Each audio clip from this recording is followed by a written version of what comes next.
남부산 영육교회를 위해 보이지 않는 곳에서 봉사하는 성도님들과 날마다 기도로서 아버지께 향기로운 제물을 드리는 성도님들을 축복하시고 하늘에 신령한 것으로 갚아 주시옵소서. 이 시간 하나님의 참된 말씀을 대언하는 최병학 목사님을 축복하시고 영육간에 강건하게 하시고 교회와 성도들을 위하여 간구하는 그 기도를 기억하게 하시고 이루어지게 하옵소서. 남부산 영육의 각 기관과 모든 성도님들의 가정과 일터에 복을 내려주시고 이 어려운 시기에 넉넉히 이겨나갈 수 있는 담대한 능력을 남부산 영육의 성도님 한 분 한 분에게 풍성히 내려주시옵소서. 예배의 모든 영광과 찬양은 아버지께서 홀로 받으시고 심판날에 우리의 구원이 되시는 예수 그리스도 이름으로 기도드립니다. 아멘.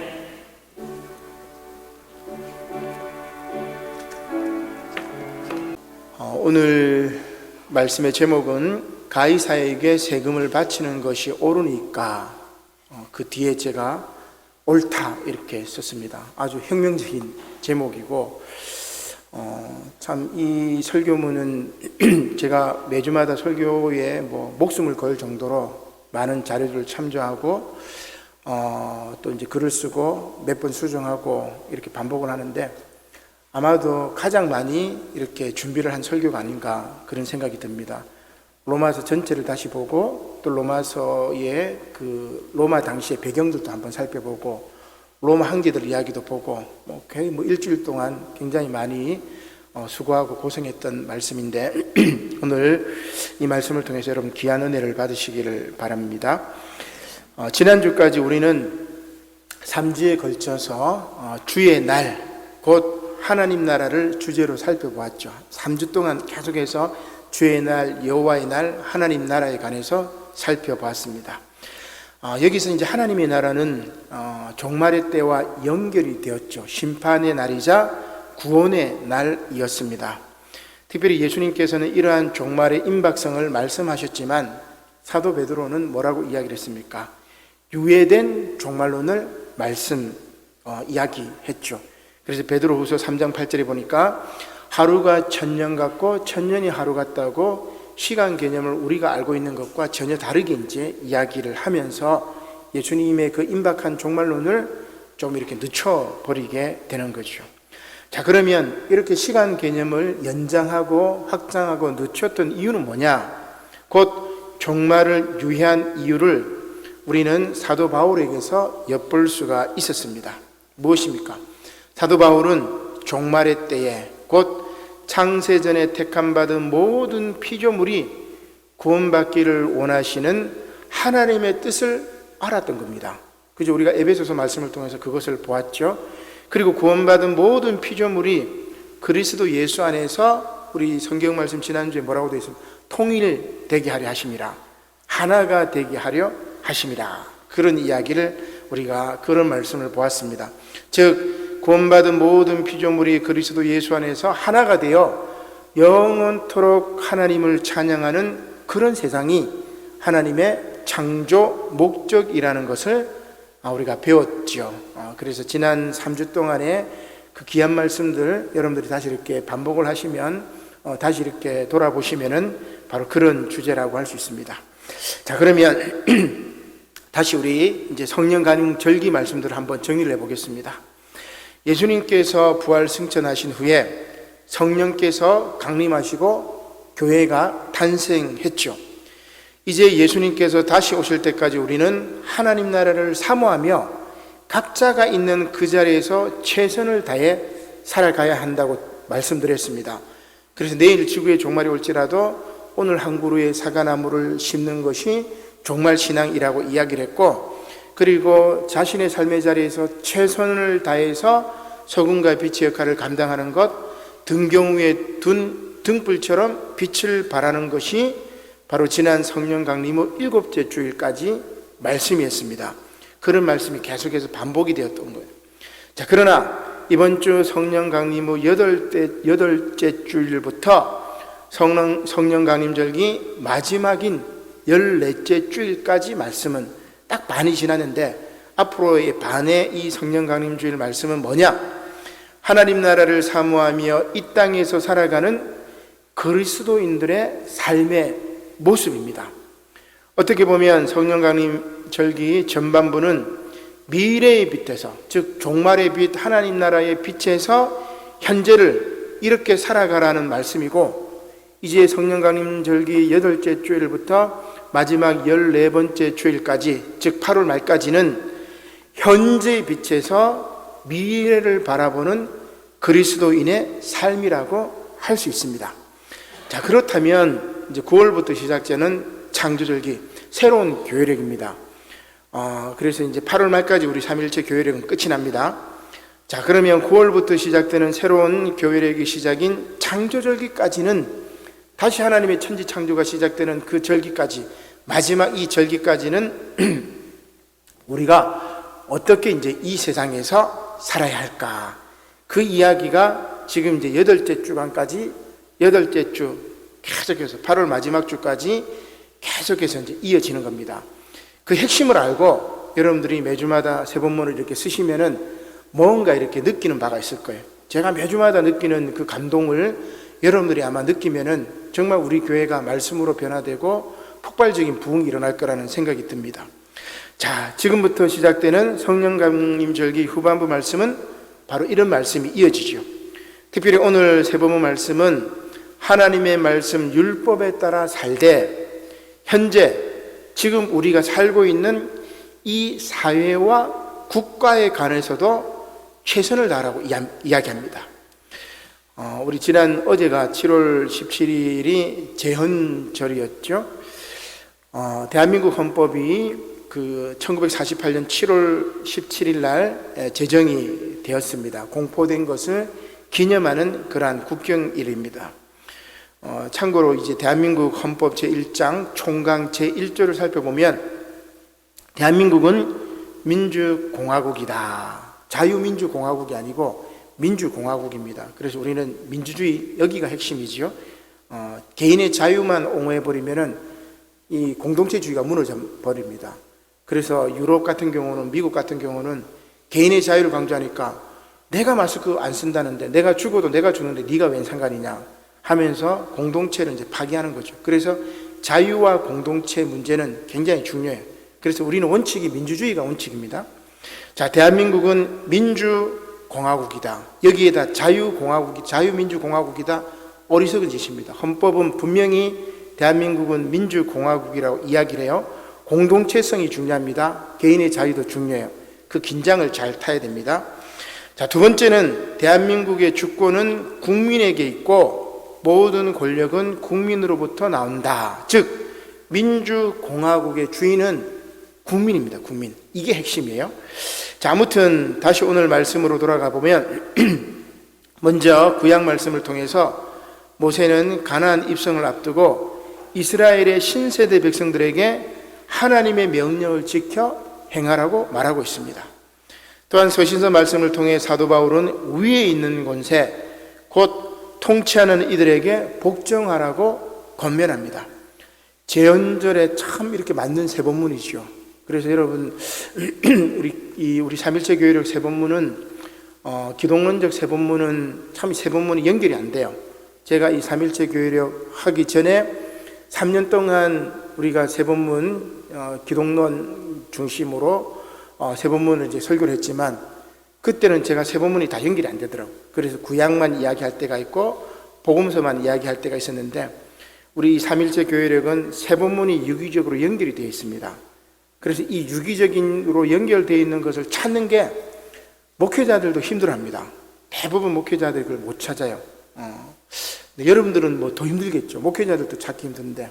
근데 계속해서 여러분들 설교 말씀을 듣고 따로 오려고 하고, 우리 지난주에 뭐 우리 배장님 기도하실 때도 그랬는데 성경 말씀 쓴 거 그거 보면서 제가 설교 올린 거 읽어보고 계속해서 읽고 이 말씀이 어떻게 연결되는지를 질문을 가지고 이 자리에 나와서 말씀을 들어야 돼요.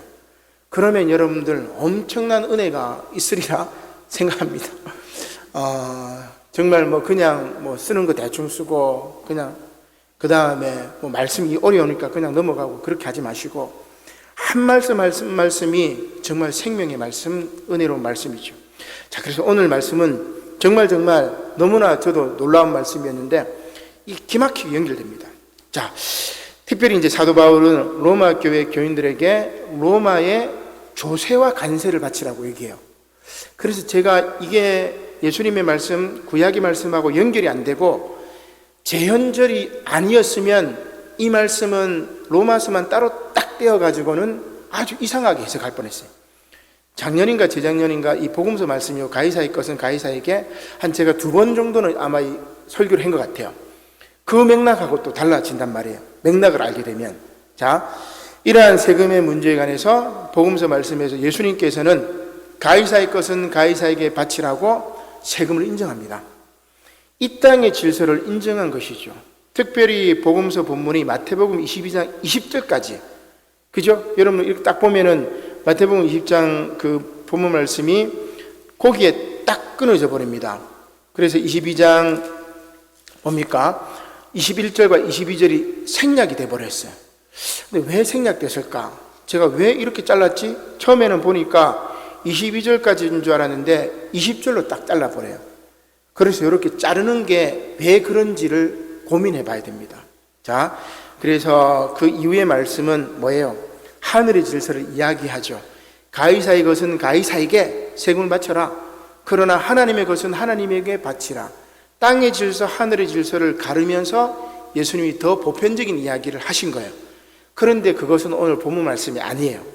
그래서 오늘 본문 말씀의 배경을 끊어지는 부분을 유의하여서 읽어야 하고, 또 서신서인 로마서 같은 경우는 맥락을 파악하고 그 당시 로마 상황을 알아야만이 이해가 됩니다.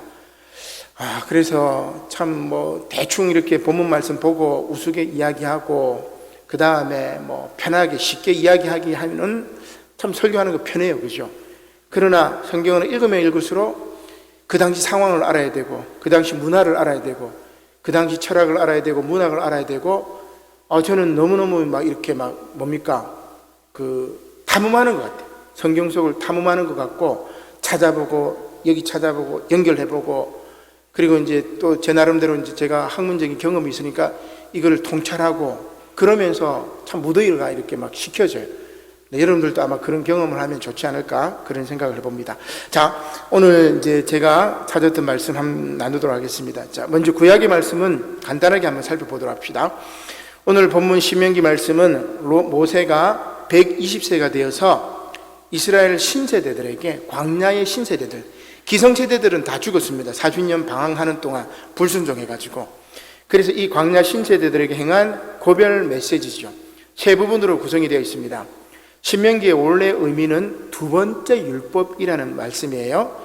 율법의 반복이라는 말씀이 신명기죠. 신의 명령이 아니에요. 우리 한자로 신의 명령이 아니고 뭡니까? 한 번 더, 2번째 명령, 요 말씀입니다. 레위기의 율법이 제사장과 레위 지파를 위한 설명이라면 신명기의 율법은 일반 백성들을 위한 것입니다. 모세는 광야 40년 동안 살아남은 신세대들에게 그들 부모 세대의 쓰라린 본보기에서 배워야 할 것을 순종이라고 이야기를 하고 있죠. 그래서 오늘 8장 본문 말씀도 마찬가지입니다. 모세는 여호와 하나님의 계명을 지키고 그분의 은혜를 절대로 잊지 말라고 말합니다. 쉽게 말해서 네가 먹고 살만해졌을 때 출애굽의 은혜를 망각하고 불신앙에 빠질 수 있는 위험성과 또 그런 이들에게 내려질 형벌을 1절부터 20절까지 아주 길게 이제 이야기를 하고 있는 것이죠. 핵심은 신명기 8장 1절로 2절에 나와 있습니다. 내가 오늘 명하는 모든 명령을 너희는 지켜라. 그리하면 너희가 살고 번성하고 여호와께서 너희의 조상들에게 맹세하신 땅에 들어가 그것을 차지하리라. 자, 그렇지 아니하면, 너희들이 하나님의 말씀에 불순종하면 너희들이 벌을 받을 것이다. 이게 이제 신명기 역사관이죠. 이런 신명기 역사관의 관점으로 신명기서, 여호수아서, 사사기서, 열왕기상, 열왕기하, 사무엘상, 사무엘하, 이렇게 쓰여져 있단 말입니다. 이게 우리가 말했던 신명기 역사서라고 할 수 있습니다. 자, 이렇게 신앙인으로 우리는 하나님의 말씀, 언약, 율법에 순종해야 하지만 동시에 이 세상에 살고 있기 때문에 세상의 법과 의무에도 순종해야 됩니다. 따라야 합니다. 따라서 로마서 13장에서 바울은 국가와 사회 권력에 대한 성도들의 의무에 대해서 이야기를 하고 있죠. 성도들이 국가 권력을 무시하거나 사회 질서를 문란케 하는 것은 하나님의 명령을 거역하는 것이라고 주장합니다. 자, 말씀을 한번 보겠습니다. 로마서 13장 1절로 2절의 말씀이지요. 각 사람은 위에 있는 권세들에게 복종하라. 권세는 하나님으로부터 나지 않음이 없나니 모든 권세는 다 하나님께서 정하신 바라. 그러므로 권세를 거스르는 자는 하나님의 명을 거스름이니 거스르는 자들은 심판을 자처하리라. 국가 권력에 순종해라. 그렇지 않으면 너희가 심판받을 것이다. 이 이야기입니다. 참 이 말씀이 이제 바울이 로마 교회에 쓴 편지입니다. 요한계시록에는 여러분 뭐라고 되어 있습니까? 로마 제국을 음녀 바벨론, 그죠? 그렇게 비판하고 있는데 그 로마 제국의 권세에 복종하라고 하니까 잘 이해가 안 됩니다. 그래서 제가 로마서 전체를 다시 보고 로마 역사도 살펴보고 로마 황제들도 살펴보고 말씀을 이렇게 하니까 이게 그런 맥락이구나. 참 너무나 이제 많은 은혜가 됐는데, 자, 근데 중요한 것은 이 말씀을 누가 많이 인용하냐면은 독재자들이 많이 인용합니다. 예를 들면 2차 세계대전 전에 독일 교회가 아돌프 히틀러에게 충성을 다하는 것, 하일 히틀러 이렇게 하잖아요, 그죠? 하일이라는 이 독일어가 뭐냐면 구세주 히틀러, 그런 말입니다. 히틀러가 구세주예요. 경제가 막 폭망했는데 히틀러가 나타나가지고 막 도로를 닦고 아우토반 만들고 그 다음에 막 군사 무기도 만들고 하니까 경제가 활성이 돼요. 그래서 히틀러가 우리의 구세주 하일 히틀러 그렇게 얘기를 하죠. 그래서 이 본문 가지고 각 사람은 위에 있는 권세들에게 복종하라, 히틀러에게 복종하라. 우리나라도 김종필 씨가 박정희 대통령에게 복종하라고 얘기하면서 이 본문을 딱 얘기하면서 교회들에게 봐라, 로마서 이렇게 돼 있지 않느냐, 대통령의 권력에 복종해라, 말씀에도 그래 돼 있지 않느냐. 김종필 씨도 그렇게 이제 인용을 한 적이 있습니다. 자, 그러면 이 말씀을 우리가 어떻게 봐야 되느냐? 독재자에게 순종하라는 말일까? 아니면 무슨 말일까? 그 질문을 가지고 이제 보는 거죠. 이 본문만이 아니고 복음서하고 연결되는 것, 구약하고 연결되는 것, 그 다음에 바울이 로마서니까 로마의 교회의 상황을 봐야 돼. 그래서 찾아본 겁니다. 자, 그러면 뭘 먼저 봐야 되느냐? 로마 교회의 상황을 잘 살펴봐야 됩니다. 그리고 로마의 상황은 누구를 제일 살펴볼 때 잘 이해할 수 있냐면 로마 황제를 살펴볼 때 이해가 잘 됩니다. 자, 오늘 본문과 관련해서는 이제 4대 황제인 클라우디우스 황제를 먼저 봐야 돼요. 그래서 제가 이 그림에 보면은 1대부터 6대까지 되어 있는데 아우구스투스, 그죠? 이제 케사르 아들입니다. 양아들. 케사르는 여러분 잘 아시죠? 가이사 이름이 나왔던 게 바로 여기 케사르 가이사르는 같은 말입니다. 로마 1대 황제 아우구스투스, 옥타비아누스였고, 그 다음 2대가 티베리우스, 3대가 칼리굴라, 그 다음 4대가 클라우디우스, 그 다음에 5대 황제가 누구냐면 네로입니다. 그래서 기독교하고 연결이 되는 것은 2대 때 티베리우스 때도 기독교인들을 많이 박해했어요. 그 다음에 클라우디우스 황제 때 뭘 하냐면은 로마에서 기독교인들을 대추방시켜버려요. 기독교인들이 아주 막 이렇게 신앙이 뜨겁고 뭐 이렇게 국가 황제 섬기지 않겠다고 하니까 막 추방해버려요. 그때 추방당했던 사람이 누구냐면은 바로 그 두 부부 갑자기 제가 이름이 생각이 안 나네. 본문에 나와 있는데 이 바울의 선교 동력자였던 브리스길라와 아굴라 두 부부가 로마에서 추방이 되어 가지고 고린도에 가서 많은 유대인들이 고린도로 갑니다.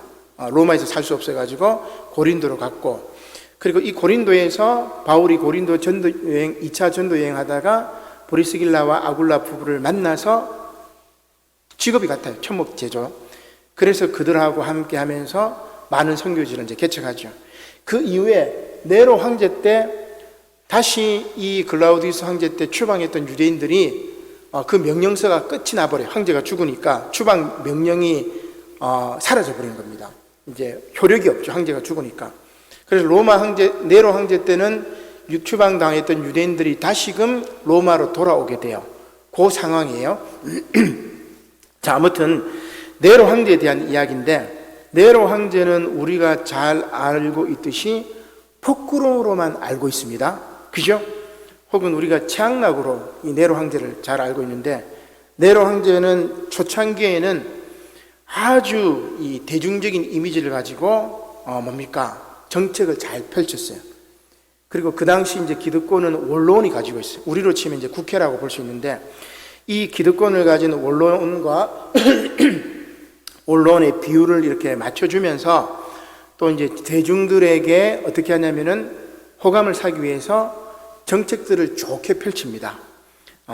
그래서 또 이 네로 황제 같은 경우는 예술가였습니다. 로마의 엘리트들이 경멸했던 직업인 배우가 되어가지고 친히 무대에 서기도 했고 노래를 작곡하여 부르기도 했고 아주 유능하고 영특한 황제였습니다. 그래서 이제 이제 경연대회가 있는데, 요즘도 보면 이제 아이돌 경연대회하고 막 이렇게 하잖아요. 그죠? 그 경연대회 로마 네로가 딱 참석해가지고 하는데, 그 당시 이제 귀족 응원하는 귀족들 한 5천 명을 방청객으로 만들어가지고 자기가 노래 부르실 때 막 박수치게.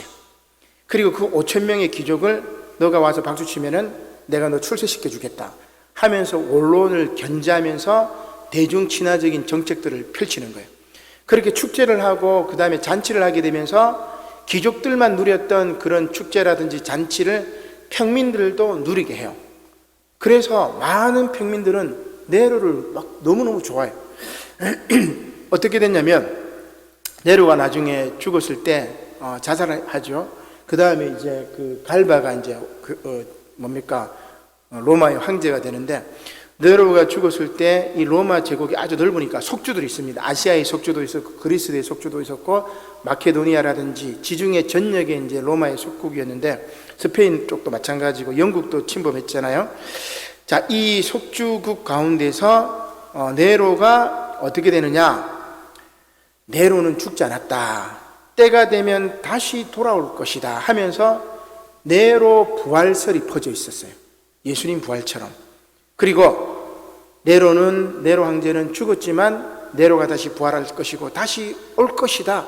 네로 메시아로 대중적인 메시아로 기억될 만큼 네로의 초창기 정책은 민중들을 위한 것이었습니다. 여러분 이해가 되죠? 이게 충분히 역사적인 자료들을 근거한 겁니다. 자, 그때 이제 우리 기독교하고 관련된 건 뭐냐? 네로는 클라우디우스 황제 때 추방당한 유대인들을 로마로 돌아오게 하지요. 아까 말씀드린 바와 같이 브리스길라와 아굴라 부부가 네로 황제 때 로마로 돌아오게 됩니다. 자, 그런데 당시 로마에 돌아온 그리스도인들은 뭐를 경험했어요? 전임자 경험을 했죠. 클라우디우스 황제 때 우리가 추방을 당했으니까, 전임자가 이렇게 했으니까 네로도 우리를 괴롭힐 거야, 이렇게 생각합니다. 그래서 체제적인 그러니까 반로마적인 생각들을 가지고 신앙생활을 하는 거죠. 자, 특별히 이제 로마서에 보면 잘 나와 있는데, 이들은 이스라엘 그 사람들 가운데 엘리트 출신들이 굉장히 많았어요. 로마에서 살 정도면은 굉장히 이제 엘리트들입니다. 부유하고 학식이 높았고 반체제적인 활동에 적극적이었는데, 이들은 어떤 이제 그 바울이 브리스길라와 아굴라 부부를 통해서 로마의 사정을 이렇게 다 파악을 합니다. 로마의 사정을 잘 파악하고 가령 전임 황제 클라우디스와 현재 황제인 네로의 도시 정책을 이렇게 듣게 됩니다. 그 다음에 언론과의 관계, 대중을 통치하는 능력, 이런 것들을 다 보고 네로가 제대로 잘하고 있구나 이렇게 생각해요. 그리고 반체제적인 활동을 하는, 즉 반로마적인 활동을 하는 엘리트 출신 디아스포라 유대인 그리스도인들의 활동을 이렇게 들었습니다. 그러면 이들이 뭘 하느냐? 이들은 교리적으로 이스라엘 사람들은 혹은 예루살렘은 한물 같다, 이렇게 얘기를 해요. 자, 무슨 얘기냐? 예루살렘의 메시아가 나타나 하나님 나라라는 새로운 세상이 열릴 것이라는 이스라엘 중심적인 구원 계획은 끝났다, 실패로 끝났다고 단정해버려요. 이게 이제 로마서에서 바울이 유대인 이스라엘을 우선시하는 그 내용이에요. 저는 처음에 바울이 왜 이스라엘을 우선시했을까? 이방인의 사도인 바울이 그럼에도 불구하고 이방인보다 이스라엘을 우선시해요. 9장에도 보면은 이스라엘 백성들의 구원을 위해서 자기 생명을 바쳐도 좋겠다고 고백할 만큼, 그게 뭐냐면 바로 이런 맥락이죠. 이스라엘 중심적인 구원 계획을 실패로 단정해 버립니다. 이들은 로마의 이스라엘 이 디아스포라 공동체가 이제 그 예루살렘의 구원 계획을 이어받았다, 이렇게 이야기를 하는 겁니다. 그리고 이제 뭡니까? 이 로마에 있는 그리스도인들이 복음의 중심이다 하면서 새로운 신학을 막 딱 펼쳐나가는 거예요. 그래서 바울이 그들하고 신학을 일치시키기 위해서 믿음으로 말미암은 구원, 그거를 이제 막 이야기하는 게 로마서가 되겠죠. 자, 뭐 로마서까지 막 얘기하니까 너무 복잡하긴 한데, 자, 결론은 이렇습니다. 아무튼 로마에 있는 그리스도인들은 바울과 다른 신앙을 가지고 있었는데, 이들에 의하면 그리스도는 이미 나타나셨고 지금 자신들과 함께 하고 있다고 주장합니다. 어떻게 보면 열광적 종말론자들의 모습입니다. 따라서 반체제적인 성향이 강했죠. 이들은 로마 교회 교인들에게 로마 황제에게 세금 내는 것을 거부하도록 하고 도시 축제에도 참여하지 않고 자기들끼리의 종교 행사에만 몰두하도록 만듭니다.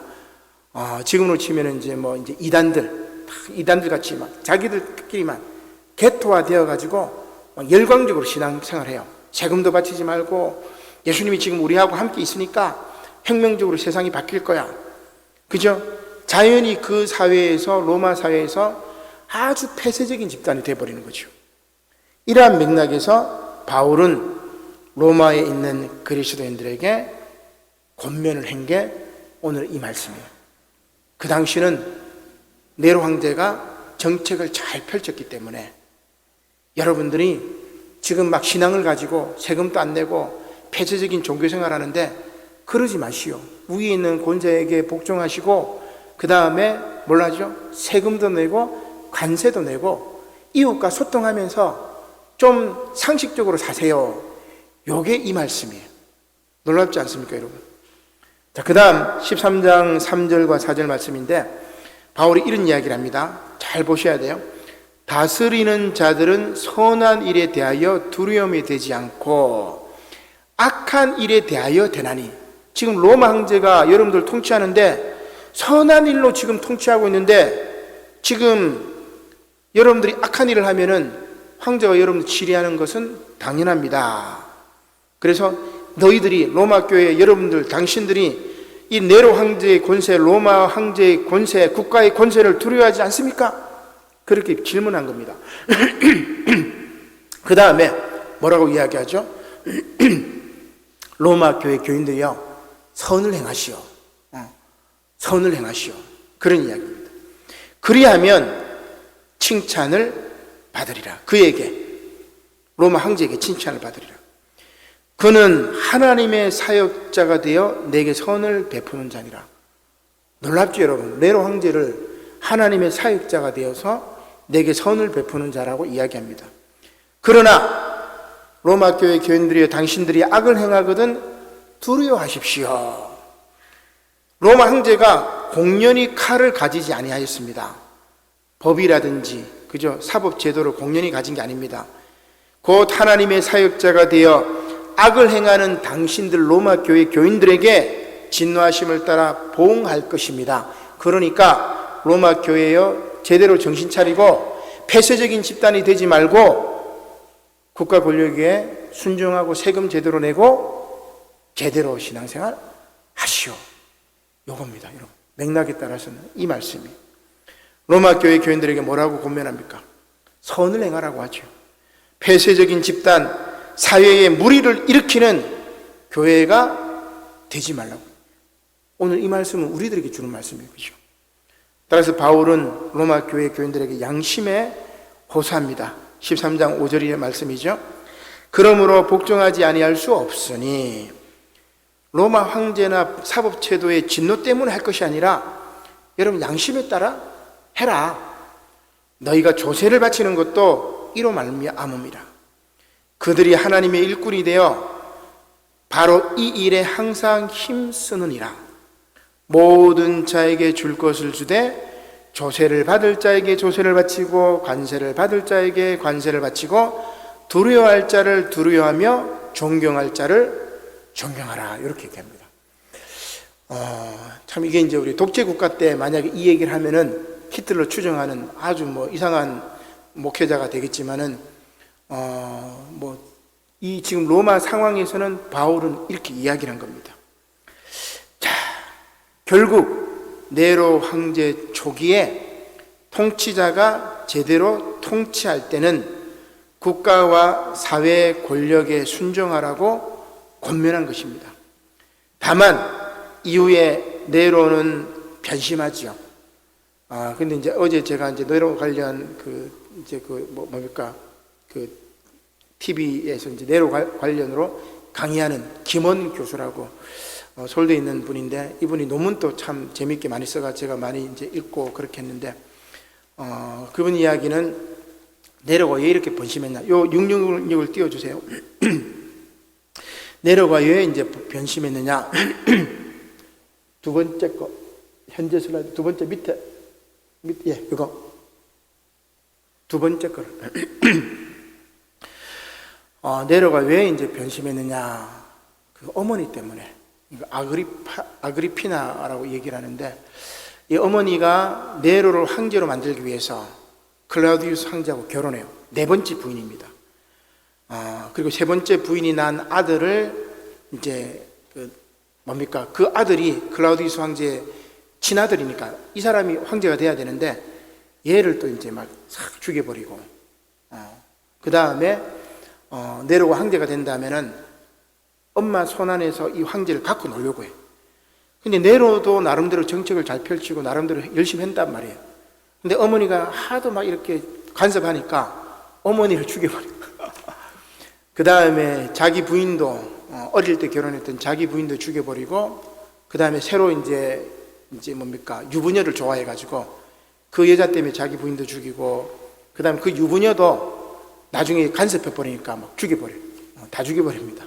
어머니도 죽여버리고 아내도 죽여버리고 본처도 죽여버리고 또 결혼했던 것도 죽여버리고, 그 다음 주변에 이제 조금이라도 자기를 시해하려는 눈치가 보이면 다 죽여버립니다.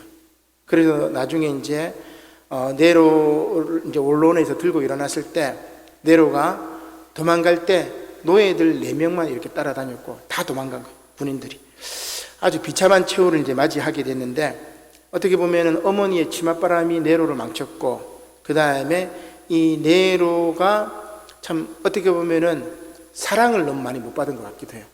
그래서 참 네로가 유능하고 영특한 황제였는데 제대로 이제 사랑을 못 받았고, 어머니가 너무나 욕심이 많았던 것 때문에 네로를 망치지 않았나, 이런 생각이 듭니다.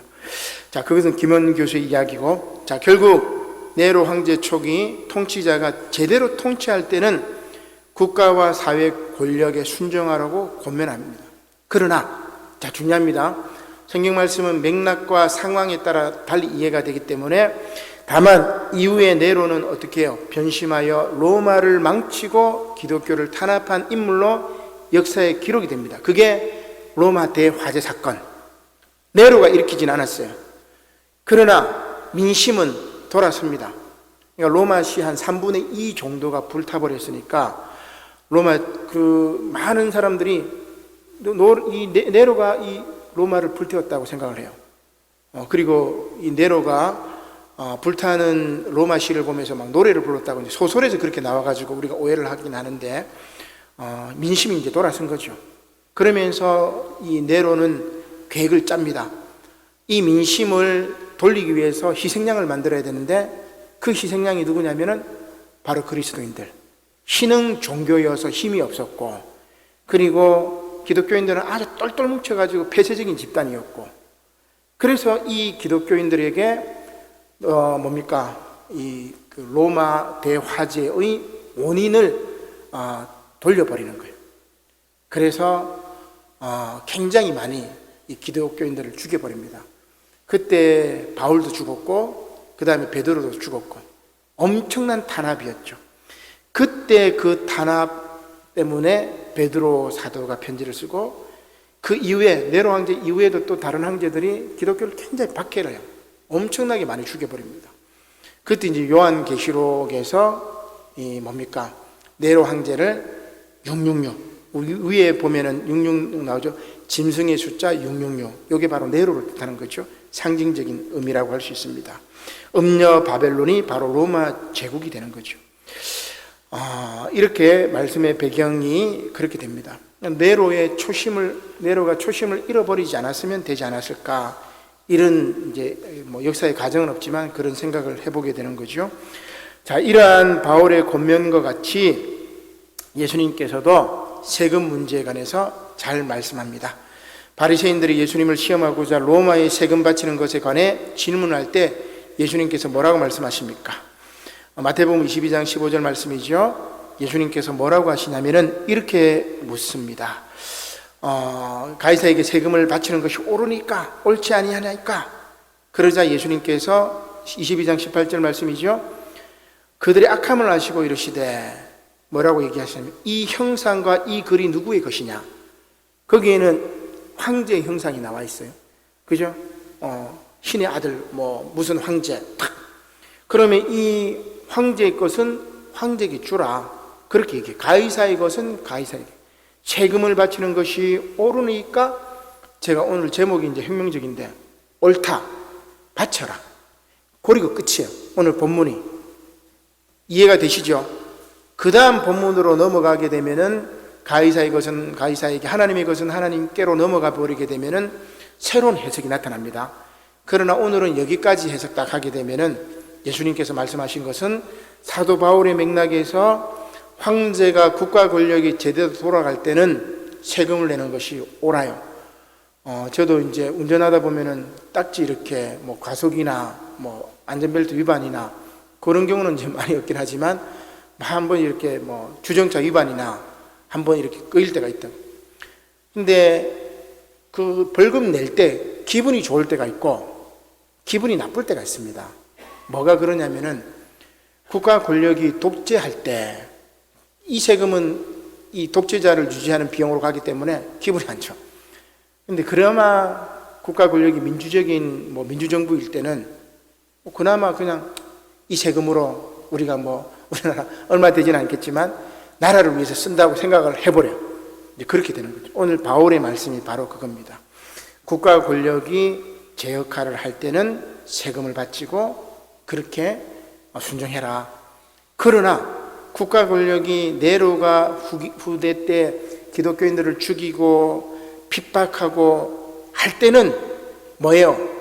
바로 음녀 바벨론이기 때문에 들고 일어나라. 혁명을 해라. 이게 성경의 말씀이라고 할 수가 있습니다. 사랑하는 성도 여러분, 하나님 나라가 임할 때까지 우리는 이렇게 선한 권력에는 순종을, 그죠? 불의한 권력에는 저항하며 살아야 됩니다. 강한 자에게는 강하고 약한 자에게는 약하게, 그죠? 강한 자에게는 약하고 약한 자에게는 강한 비겁한 인간이 아니라 못된 인간들에게는 못되게 해야 돼요. 아니면 그 못됨이 버려지지 않습니다. 그러나 약한 사람들에게는 끝없이 약함으로 품어 안아야 돼요. 이게 성령 강림절 마지막 절까지 이 땅에서 살아가야 될 그리스도인의 모습을 이야기하고 있는 겁니다. 예수님께서 다시 오실 때까지 이렇게 하나님 나라를 사모하며 또한 각자가 처해 있는 그 자리에서 최선을 다해 소금과 빛의 사명을 감당하라. 이것이 바로 오늘 저와 여러분들에게 주어진 하나님의 말씀, 생명의 말씀입니다. 이 귀한 말씀이 여러분들에게 귀한 은혜가 되시기를 주님의 이름으로 간절히 축원합니다. 아멘. 기도드리겠습니다. 고마우신 하나님, 감사를 드립니다. 오늘 사도 바울의 말씀을 통해서 선한 권력에는 순종하되 못된 권력에는 들고 일어나라는 이 말씀, 주님, 우리가 이 세상을 살아가면서 우리의 가치관이 참으로 하나님의 말씀, 생명의 말씀의 기준을 잡고 그리스도의 뜻이라면 순종하게 하시고 하나님의 뜻, 그리스도의 뜻이 아니라면 들고 일어나 혁명하는 그런 주의 백성들이 될 수 있도록 은혜를 베풀어 주시옵소서. 감사를 드리며 예수님의 이름으로 기도드립니다. 아멘.